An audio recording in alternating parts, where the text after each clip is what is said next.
All right, welcome back, everybody. Another story, another great journey that we get to take with individuals. The thing that I love most about this, and again, Hess and I, we were talking in the green room, so kind of give you a little bit of a peek in the back, is just how much everybody resonates with stories. And we were just kind of mentioning, like, okay, we've got one part of our life maybe figured out, but then we've got all of these other things that are in chaos, and we failed through learning and all of these other things. So I'm excited. I'm really grateful, Hess, that you're actually willing to take the time. And you're not in the United States, so we're on different time zones, but that's cool. We're all kind of coming together at this wonderful technology of recording, so it's really awesome to be able to do that. So thank you for spending the time. Thank you for carving that time out of your day. Thank you, Tim. As you said, stories are what we learn from, and it has been Yeah. since history of time. Like everything was taught through stories, and I think our learning capabilities match really well with storytelling. So Oh going boy, through this is going to be people's a good one, stories, guys. This is yeah, going to be good because he's hitting all the topics. This is exactly why we exist, right? Oh my right. goodness. So The I know we always start. entire Bible is all stories, and there are Well, messages behind our stories, and that's entire yeah. human history is story. Before we had formal education. All right, right. Let's pause. Let's pause because All right. that's our little teasers. We'll get into this stuff, but let's start with the question we always ask: Who is Hess? So I want to at least get that part so people can kind of at least know who you are as we tell these Sure. stories and as we kind of relate. So who are you? My name is Hess, as you said it.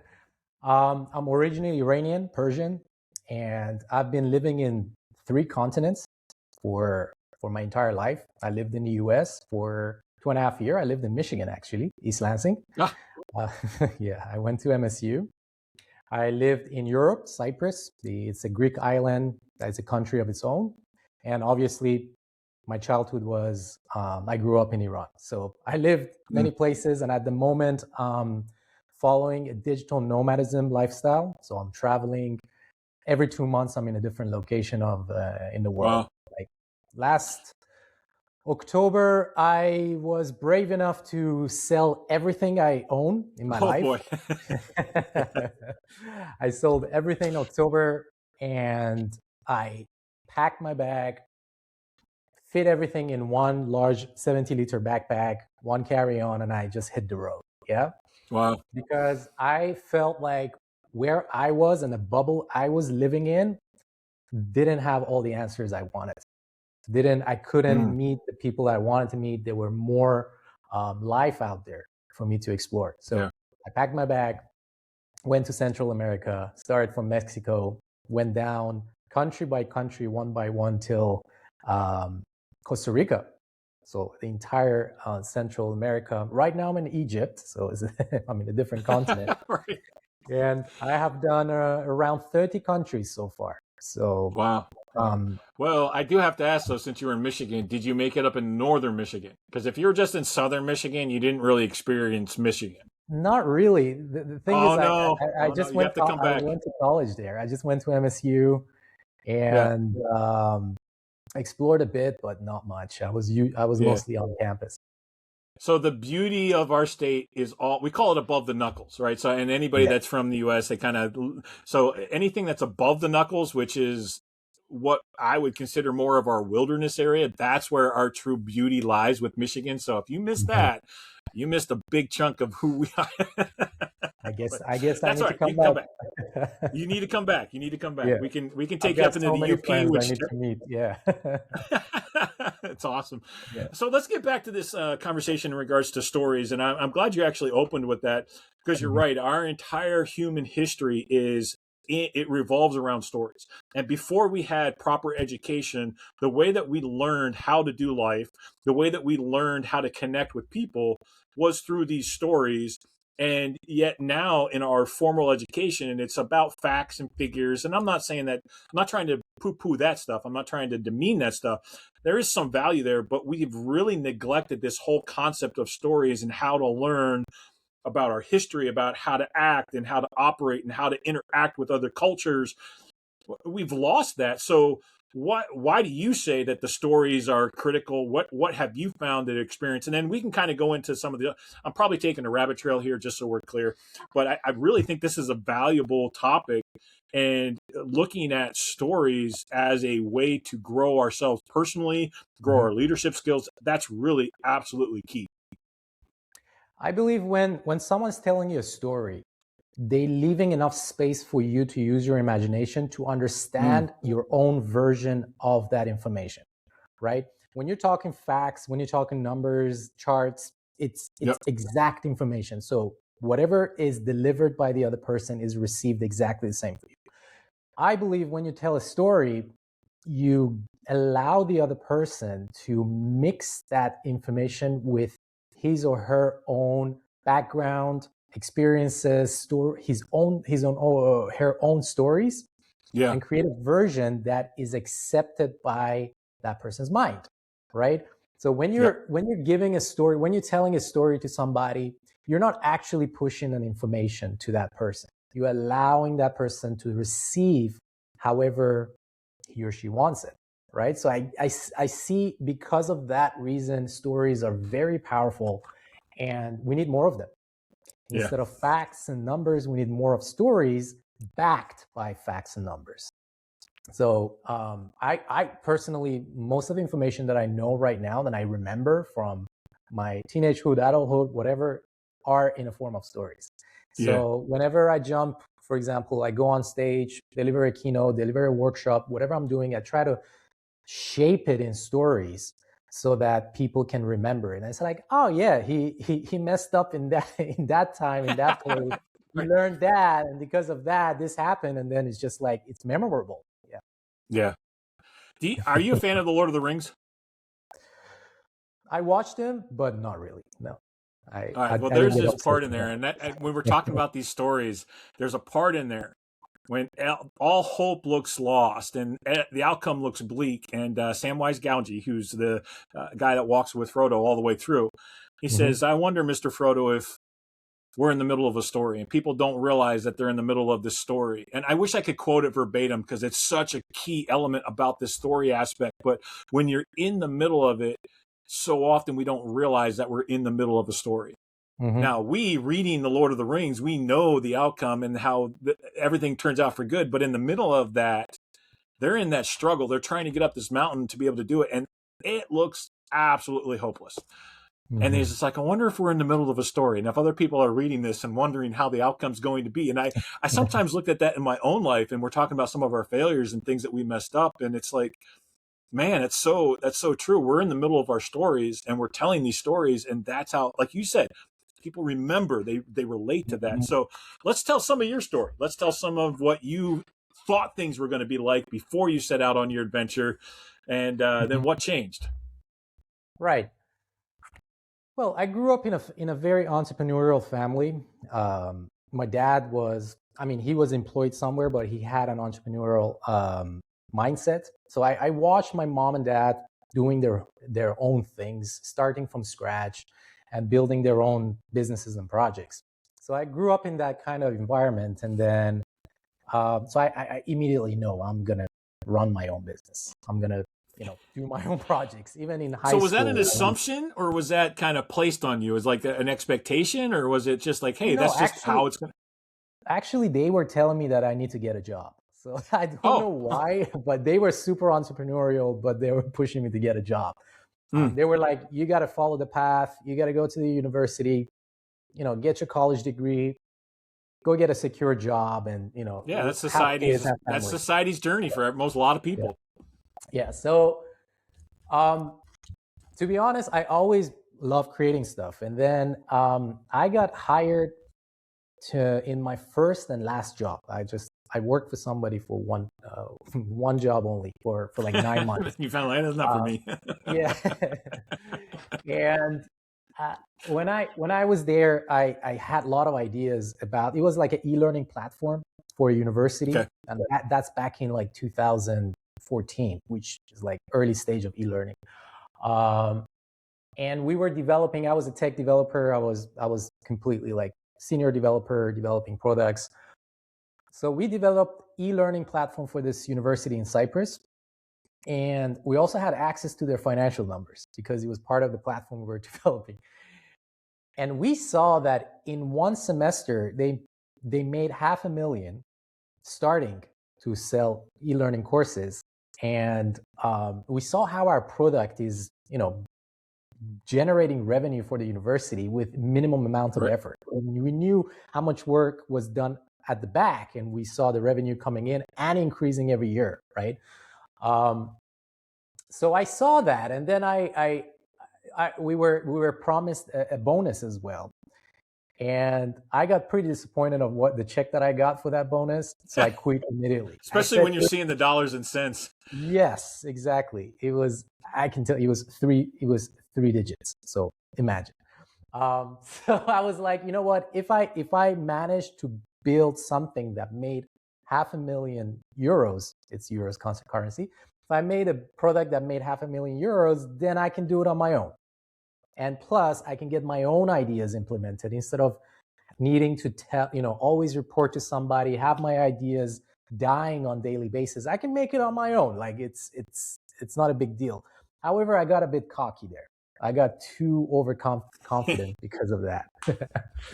And the story continues because I got together with a friend of mine. We co-founded this home automation device that would turn your home into a smart home by just having your appliances plugged into this device and then plug that into the wall, right? And then it would connect to your router. It would turn your house into a smart home. But none of this existed back in that time, like 2014.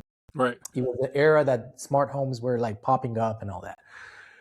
So we did that, and we kind of found some early success, and then we got into like competition. We got into this Microsoft competition. We went to Seattle. We competed at the Microsoft campus. Became like the top 10 team in the world. So we were like really progressing well, and the winner of that competition would have a dinner with Bill Gates. And I think we became third or fourth in that competition. And then we were on newspaper, magazines, TV, interviews. Like it was going super fast. Like the success, we were just building up super fast. But at the same time, our egos were building super fast, right? We were getting very cocky, very overconfident. And we had a deal with Microsoft UK to buy us out completely, right? For millions. And it was our first startup. We were like, we made it. First startup, first success, no failures, we're gods, And what happened was that just a week before the deal, they canceled it. They dropped out. Oh, man. And they decided to use their own research and development unit to develop a replica of our device. Oh, man. Yeah. And then I can already see where this is going. A month later, Philips developed, and they released this device, was identical to ours, and we just got crushed. Our team left us. Our hopes and dreams just like got destroyed. We lost all of our confidence. And like from being on top of the world, being super confident, we made it, we're millionaires, dropped down to like ground zero. And we tried to do other startups, failed. Then we got into like co-founder issues because everything was failing. Like anything we started was a little bit of a success at the beginning and was failing. And that's now looking back, I can see that that's the valley of death, which is something you can Google as well. Like every startup goes through valley of death, meaning that you get a little bit of a peak at the beginning, but then you will drop into this phase that nothing works. You don't make money, nothing works, and you just got to survive it. You just got to survive that valley of death so that you come out of it. And after that, that's where the hockey stick graph is. That's where you've got the exponential growth. On that note, I mean, so how many times have you seen companies or anything where they basically chop off that entire front section, that valley of death, and then they just show you, hey, this is our projection, and maybe it's a year back into the valley of the death, but most of the time what you see is this just a short little run there, and then it goes way up. Like how many times have you seen that within companies? Not much, because usually like most of the companies die there. right? They don't make it after that Oh, value. gotcha. Yeah. The ones that make it will usually show the data after value of death, because nothing happens at the beginning. If you are bootstrapping, if you're raising funds Yeah. and stuff, it's a different story. You do have your version of value of death where you're fundraising, but if you're bootstrapping, it's usually nothing happens, and then only Yeah. things make sense after the value of death, because what happens is you get to know your market a little bit better, and you pivot into a product that people wants to buy, and then that's where everything lifts up. So that is kind of my story. And then it was just too many failures. I was just hitting too many walls, changing too many markets, and I was like, okay, if I don't make this for the next 2 or 3 years, then most probably I will just give up on being an entrepreneur. I saw that. I told myself, okay, we've got 2 years, maybe 1 or 2 tries, and we're like in a critical moment, because if nothing works, then I have to do something for my survival, and that back in that time, my dad got bankrupt, so I didn't have any kind of support from my parents to back me up. So it was like me on my own trying to figure life out. And then I was like, you know what? I will just take 6 months break. I've been just hustling back and forth. Like, this just doesn't work. Let's just go on a 6 months break, figure out who I am, and come back to it with a fresh mind. I was gonna say, can I pause you on that part? Because I think this is a really key element. What caused you to make that decision? Like, hey, look, and I'm assuming, I'm just burnt out and I need this break. Like, what was there a trigger? Was there something that kind of factored in? And the reason is that and you also mentioned pivot, and this is a concept, and I don't know if it's worldwide, but I know it's strong within the US, is this: if I just keep digging, if I just keep pushing, I'm going to hit the gold mine. The reality is, and then if I pivot, then I'm no longer digging towards this goal that I set. But if I pivot, then suddenly now I'm like either off track. But the pivot, like you just mentioned, the pivot is where you actually start to find the success. The other way to put this is, how many people are dead on Mount Everest that had that goal in mind, that should have turned around because they were physically unable to make that, and they lost their life trying to reach a goal that was unattainable. So like this, that's why I'm asking more depth from you. What made you decide, hey, I need to stop. I need to take this 6 months. Were you facing a burnout time situation like that? It wasn't a burnout. So there are 2 questions you asked me. I'm going to answer them one by one. Right. Yeah. So the first one is, I didn't burn out much. It was just too many failures. It was just like my confidence was being crushed every time, and I was losing hope. So what happens is that every time I was having a failure, I would come back to myself, and I would have these internal dialogues. I would have these reflections with myself. And every time I was coming back to myself, I was like, I don't even know who I am. When I was just shedding light on myself, I was just like, I don't know who I am. Like, I don't know what I want. I don't have, like, I would listen to people out there. Everyone would have like passion project, passion skills. I was just a generalist. I was good at many things, but I didn't have that niche, So I was really like, I had this identity crisis. And that's why I was like, okay, let me just take 6 months off to just reflect, to just turn the attention to myself, to see what's going on. And then, maybe I need to change something internally so that externally my world changes. And that's from that point, like my whole life shifted. Right. And I'm actually working I'm working with this internal reflections and internal changes, and watching external changes happening automatically with internal change. So we can get to that later. That's the answer to your first question. And second question about pivoting. So we have startup accelerator programs that we run in Cyprus. And at the beginning of the program, I always tell all the startup teams, I go like, hey, do not fall in love with your idea. Do not fall in love with your business. That's a trap. If you hear it on social media and people talking about it, don't listen to them. Don't fall in love, because you will get attached to your idea. And once you get attached to your idea, then pivoting becomes really difficult. And in order to find success, you got to do so many pivoting because you're building something for your market. So first thing you need to do before falling in love with your idea, go out there to the market that you want to be targeting, talk to them, talk to your customers, see what they like, pitch to them, like tell them exactly what you're doing and see their reaction. Try to sell, try to pre-sell. If you don't have a product, try to pre-sell. Get some data from the market, because as soon as you get that first data point, then that's when the first pivot happens, because you're creating A, you go to your market and the market says, hey, we don't want A, we want B that is related to A. But we don't want A, we want B. That's what's going to solve our issue or improve our lives.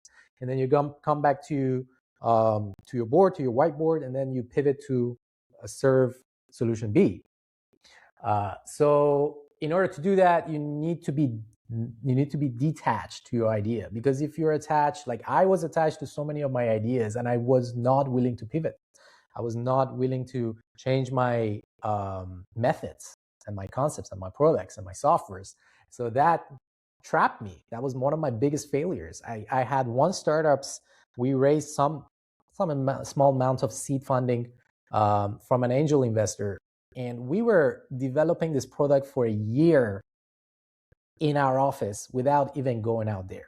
And once we went out there after a year, no one wanted it. So we literally wasted 1 year of development and our investors' money to create something that no one wanted. Nobody wants. And what we could have done is just like go out there for a week or two at the beginning and just talk and say, hey, we're doing this. Do you want to, would you buy this? Would that solve something for you? No? Okay. Why not? What do you need? What's your biggest challenge? And then go back to the team and start adjusting and pivoting. So I guess that answers your second question. Yeah, no, I think that's wise. And you mentioned don't fall in love with your idea. The way that I've termed this to some people is like, hey, I understand that this is your baby. Like you actually love and care and develop your baby, and that starts to build, and then you get attached to your baby. But I like the idea of not falling in love with the idea better, because it kind of allows for that detachment versus, hey, this is something that I raised, like this idea is something I raised. Yeah. So, all right. So when we're looking at this, let me add something there. You can fall in love. Yeah, go ahead. You can fall in love with serving your clients and customers. That's what you have to fall in love with. Serving I love that. others. That's our purpose in life, is to serve others, right? Sometimes there is a monetary exchange with that service that we exchange. Sometimes it's not. Sometimes it's just a peace of mind, But fall in love with serving customers and clients. And that is a big yes. Fall in love with your idea. That's it can create attachments, an unhealthy attachment, and it can really kill your business. Yeah. All right. So let's look at this. And this is what I really want to kind of focus and maybe dig a little bit deeper in. You step back and you're taking this time of reflection, like a couple months. What was the biggest learning experience? What did you really have to say to yourself or learn within internal to have that external change? I think that's the part that so many people miss, is because they're always trying to change the external versus trying to work on the internal. And so we work on all of the stuff that's on the outside, and whether that's a mask or a facade or act as if, or, all of those different things that you hear. What is what was the hardest thing to learn when you started doing some of this self-reflecting and trying to upgrade your internal stamina? I'm pulling for words here, but I think you understand what I'm asking. Yeah. Well, I initially planned to take 6 months off, ended up doing other things after 3 months. However, I wasn't hustling anymore. I was hustling before that, but I wasn't hustling, right? So when I started that, first thing I figured out was self-care. Like, we're giving this body and we need to take care of it. We're giving this mind and we need to take care of it, because this is our vehicle. And without a healthy body, things get difficult, right? So first thing I did, I fixed my sleep, because I was a night owl. I used to sleep very late, wake up late. And looking back, I was like, how did I even manage, right? So I fixed my sleep. I fixed my diet. I kind of started exercising, started balancing my neurochemicals, the dopamine, the serotonin, all of that, started balancing that out so that I can think straight. I can move stronger, I can sleep better, I can recover faster. So my first attention was just the physical body. Like I was like, okay, we need to sort this out because it's unhealthy. Yeah. And that automatically changes many things in your external, because once you take care of your body, you kind of build this self-respect to yourself. And once you build that self-respect to yourself, then your communication with your external changes, because you will create the boundaries for yourself that will take care of you, right? You will not, for example, you will not sell yourself cheap. You will not lowball yourself. You will not let others lowball you. You know, you create that boundaries because you create that strength around yourself, and that starts with your physical body. So that's the first thing I've done. Then I got into more of like tackling limiting beliefs and like these narratives and these kind of programming that I collected since childhood, from parents, from society, from because I migrated when I was younger. There was a lot of, you know, cultural changes when I was younger, when my character was shaping. I was like, okay, what are, I'm sorry for swearing here, but what are some of the bullshit that I've been carrying for a long time? Yeah. Let's drop that. Like, what are the limiting beliefs? Okay, you need Can to you work give me an hard. example? Like, can you give me like one specific one there? For example, I was thinking that not every option is available to everybody. And I tell you what, because as I told you, I'm Iranian. Initially, I had an Iranian passport. And with an Iranian passport, you can't really do anything in the world, right? They don't let you work. They don't let you open bank account. They don't let you do anything, right? So I came with that programming and conditioning that options are limited for me because of my nationality. That's some story I built. Like, it could be other stories for other people. But then I learned is that everything is available to everybody. You just got to find a way. How? You just got to find a way. Like, that was one big limiting belief that I dropped. The second one was you need to work really hard in order to make money. And obviously that's a very common one that comes from our parents. Yeah. The sense of scarcity and having limited resources. Yeah. So that one I was like, no, actually not. You know, if I learn how to utilize, if I learn that time is not equal to money, if I get rid of that equation in my mind and act more smart in a smarter moves and create other resources, other incomes that doesn't require my time, then I can really expand, right? And I was actually kind of feeling guilty at the beginning when I was like hiring and when I was like not working as hard as before. I was feeling guilty. I was like, I was feeling like I'm cheating the system. And I'm like, you're not doing it. You're not doing the thing, not right? doing it. And I was feeling really guilty. I was like, okay, maybe I'm cheating here. Maybe I'm not, you know, genuine here, that, you know, I'm just sitting and having a good time and I'm making money, you know? Yeah. So there was like a lot of layers. I still have layers. It's like onion. You just peel and another layer Keep comes peeling. up. Like, yeah, it's just, I still have layers. I'm dealing with other internal stuff that I can see reflect out externally. However, I would say this is something like I can give hope to people when they at the beginning of the journey. The first few layers, when you peel off the first few layers, many things changes.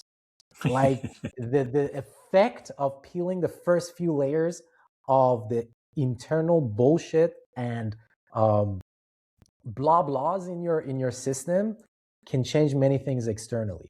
And then you for example, right now I'm tweaking like bits and pieces. So like I can see like, okay, in this specific moment, I'm behaving this way. Why am I doing it? Okay, I'm doing it because of this story. It's like little things, little adjustments at the moment. But when I started for the first 3 years, like every year was different than the other year. Every single year was different. And even people would see me as a physical being. They would see me and they're like, oh, you look different. You don't look like how we saw you last year. Because literally, like, because your internal being is changing, your external appearance changes as well. Right. It's fascinating. And I got really fascinated by this topic, which we can talk later. This is what I'm focusing at the moment. But I Yeah. love that idea because I mean it's basically a cycle. And if you look at anything in nature, every year there's a death or a peeling off of something. And trees, I mean, they lose it. There's always something, and all of a sudden you realize, like, oh, I got this other area that I can grow into. There's another area that I can fix, another thing that I can become more. And I Mhm. just love that idea, that concept. That is exactly how growth works. It's just a Mhm. ever growing, ongoing cycle of life. Mhm. Yeah, that's So true. yeah. So what are you doing now? Where are you at now? I mean, obviously there's still growth, and I think everybody that I talk to on here, they're always, well, I'm still growing. There's still things I'm learning. But what is the one thing that you would say, hey, this is the part that I'm leaving my legacy. This is what I'm putting my effort in, so that people remember who I am. All right. So as I told you last year, I left everything behind. I sold everything. I have no belongings at the moment. I just have Well, you one got to car. pack. Yeah, you got to I've got pack. Yeah, I've got my suitcases, and that's it. And I've got one car back home. That's it. I've got nothing else. I sold everything. So when I was traveling since last October, I've realized something. I was going to different type of communities. I would find myself, for example, in high speed entrepreneur and founders, right? I would find myself in their communities, and then I would see that my behavior changes when I'm with them. I even feel differently in my Mm-hmm. own body when I'm within that community. And then I was going to somewhere else. For example, I went to Guatemala in the city. There's a lake called Lake Atitlan. I went there and I lived with um, the spiritual community, with the hippie communities, right? And I felt differently, and I was behaving differently, and I was like completely operating in another frequency. And that became really fascinating for me. That what is it that changes me through these communities? However, when I enter each of these communities, I can see why some people in those communities are stuck, but for different Mm. reasons, right? And I sat down. I was like, okay, let me study this. And I got dragged into like neuroscience. I got dragged into nervous I system love regulation. that part of it. Yeah, yeah. And just recently, it's just like a month and a half ago, I finally got everything together. I finally mapped it out, created a system that would explain why when I go to, for example, high speed entrepreneurs community, I get many things done. But then if I stay there too long, I burn out. And I see a lot of Mm. people burnt out there. Why is it that when I go to the spiritual communities, there's so much recovery, so much reflection, so much ideas and imagination and innovation in my mind. However, nothing gets done. No one does anything. They're just Mm. talking and ideating and imagining, talking, ideating, imagining for many years and doing nothing. Like again, they're stuck over there. They're stuck because they're on a hamster wheel. So I got into that and I mapped it out, and it's very, very simple. It's you can imagine an x and a y axis diagram, right? Which the y axis is your body and the x axis is your mind. So it's a body and mind system. It's a dual system, body and mind. If we look at the body, the x axis, you will have high charge and low charge on top and bottom, which in a scientific neuroscience terminology, the high charge would be the sympathetic and parasympathetic would be the low charge nervous system Okay. mode, right? And we constantly move between the two, right? Sympathetic is when, for example, when in our ancestors, when they were in danger, their nervous system would just jump into the sympathetic. They would get themselves out of the danger back in the middle. And then parasympathetic would be when they would calm, recover, and lower their nervous system activities so that they can get that recovery and come back to the middle, right? So that's the y-axis. And then we've got the x-axis, which on the left is receptive and on the right is executive. The receptive is something called the default mode network, DMN. And then on the right side, you've got a task positive network. This is what's happening in your brain, right? And the left side, the receptive side, is in charge of your learning, imagination, pattern recognition, and is more of an expansive view of your world. So you're not really directed into anything. You're just taking everything in. Yep. It's a little bit more chaotic. You're taking everything in and you're connecting the dots from a very far perspective. You're like your view is massive. However, on the other side, the task positive network is more directed. It's like archery. You're very focused on the aim and you shoot your target, right? Right. And your mind changes between the two. When you put those two together on a graph, then you've got different quadrants. The two quadrant that you want to be moving in is high charge executive, low charge receptive, right? And you want to be moving between the two. And I'm building some practices. So top right and bottom left. Top right and bottom left, exactly. In a top right, Gotcha. I call it the doer mode. And on the bottom left, I call it the wise mode.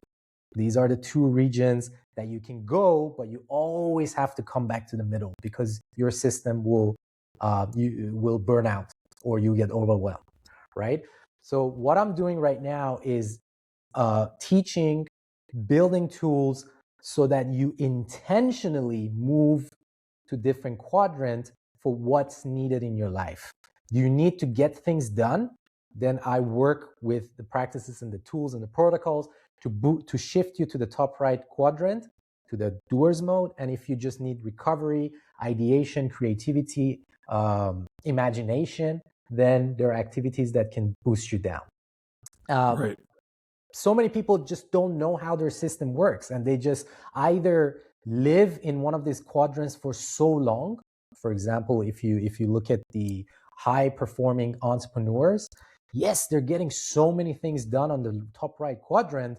However, burnout is their number one number one problem there, right? And then you've got, for example, I don't know, I'm just generalizing here. I don't want to point finger at anybody. Right. You've got the spiritual community or like yoga teachers or whatever that are very good to operate in the bottom left quadrant, but sometimes they get overwhelmed because nothing gets done. They want to build the business for so many years, but it never happens, right? And the thing is, it's just understanding your system, that your system runs in dual quadrant mode and a dual axis, and you can intentionally move between the quadrants and really, really shape your days in a way that you want.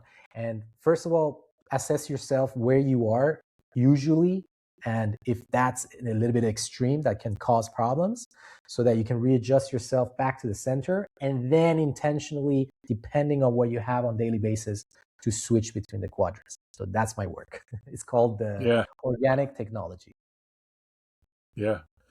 And I think this is something what you so eloquently put together in regards to a lot of the things that we talk about. Yeah, you can't ignore the fact that you have to do things on a regular basis, but at the same time, you also can't ignore what's going on internally in order to be able to manage the energy levels, manage your mental health and physical, all the other things that are necessary within that wise mode that you're discussing. So awesome stuff. I mean, we're kind of winding down on as far as our timing and things like that, but what would you say if you were to sum everything up? What would be the one thing that you would want to leave with those that are listening if they didn't hear anything else? I love this illustration. We're going to use this too, like this whole aspect of the wise and the doer and rotating. I think that's such a great plan to be able to handle issues and challenges in your life. But what would be that one thing? I would say your external world is a reflection of your internal. And if there's something within your external world that is bugging you, bothering you, hurting you, even can be extreme cases, usually you can find an opposite reflection back in your internal system, right? If you find yourself, for example, if you find yourself not earning what you think you're worth your time, usually it's an internal issue of your own self-worth. And instead of battling your external world to change that thing, sometimes it's just go back and say, okay, do I even feel self-worth to myself? I don't. I don't feel worthy. Okay, what can I do in order internally for myself to feel worthy? Right. How do I develop that self-worth? And just really like ignore for a second your external and just go internally. Where does the stories come from? Where is that conditioning come from? What is that voice that talks in my head that goes head to head with my self-worth? What Right. happened, and just I, slowly heal that. And then all of a sudden the external changes. The external just yeah. reflects because you no longer accept that external image of a healed internal. And it Yeah. has no other choice but to change. Yeah. I know for me, when I first started like this part of the journey, it was overwhelming because I'm over 50 now. So that just so you guys know. So I've got 50 years of some of these all this. I had to break it down into bite-sized chunks. And okay, what happened like between 1 and 10 and what happened between 11 and 20 and what happened, like I had to break it down into that level because I couldn't, I was just like, oh, it was just too much. But this, I mean, great advice. This is exactly, I love that aspect of it. So, all right. So I'm Mhm. going to ask two questions on this because I Sure. love what you're doing here. And so there's two questions part of this. One is how can they get in contact with you directly? But then two is where can they learn more about the shifting? And I tried to write it down, but it was organic. What would you call it? Organic um, Technology. technology. There you go. Yeah. Organic technology. Where can somebody find out more about organic technology and how can they get in contact with you? All right. So you can just check my website, hessadnani.com. I'm sure that you will put the link somewhere. Yeah, well, it'll be in the notes. And Absolutely. Yep. yeah. And on the header of the website, there is a menu link called Organic Technology. And then it will take you Perfect. to a different page. And I'm updating that page. As I told you, I am changing the concepts. I'm refining it over and over again until I hit that sweet spot, which I believe the actual abstract of it is done. I just need to Hmm. develop and put together the protocols that moves you on the chart. So that is coming soon. I don't know when this episode is going to be released, but you can find the updates there. And there's Yeah. activation audios you can listen to move your internal state to different parts, etc., etc. Everything is there, and I keep updating that page. Yeah. No, I love the fact that you keep updating because that's our process. We learn and Yeah, we keep going. So I love that about it. yeah. So, all right. Yeah, I know I probably said this already, but do you have anything else you want to share? Like, no, this is just on my heart. I got to say this before we get off. Yes, it's just a reflection back to what we talked about. I feel like first we talked about a little bit of entrepreneurship, pivoting, Hmm. ideation, market, and then we talked a little bit about internal state, external states, and how they reflect each other. So I would say for business, if you are starting out at the moment, if you have an idea and starting out and you believe that what you're doing will create an impact to your market, know that the beginning of the journey is a survival game and nothing else. Mm. All you need to make sure is that you survive that valley of death and don't give Mm. up. That's the beginning of the journey. And then it has no other choice but to work out. Be in a survival mode of your business and be agile as well. Like always go back and refine and fix and pivot and be flexible and agile. So that's for the first part. The second Yeah. part, as I said, is um, sometimes look within if there is Yeah. something external that is repeating in your life. And all the messages that you need for your own growth is always available to you in your life on daily basis. Whatever you need to learn to grow, to expand is right available to you. You don't need any courses or any gurus or anybody. You have access to what needs to come in. You got to see it. Sometimes you got to see the internal state of it, external state of it. If things are repeating in your life that is bugging you, that's a message. You listen to that message, find out what that message is telling you about your internal state so you can go inside, work with Right. it, and see how things change externally. Yeah. That's mic drop, baby. There's nothing I can add to that. That's absolutely genius. So we're going to close that out. Anybody, if you guys are listening and you're only on podcast, you're missing out on part of this, because we do have everything available on YouTube and you can connect with us there. But until next time, until we have another story about a great journey, y'all need to keep writing and crafting your stories, keep writing and crafting your journey, because it is valuable. Don't let anybody tell you otherwise. Your story has value. Keep telling those stories, keep crafting, and we'll see you guys next time. Right.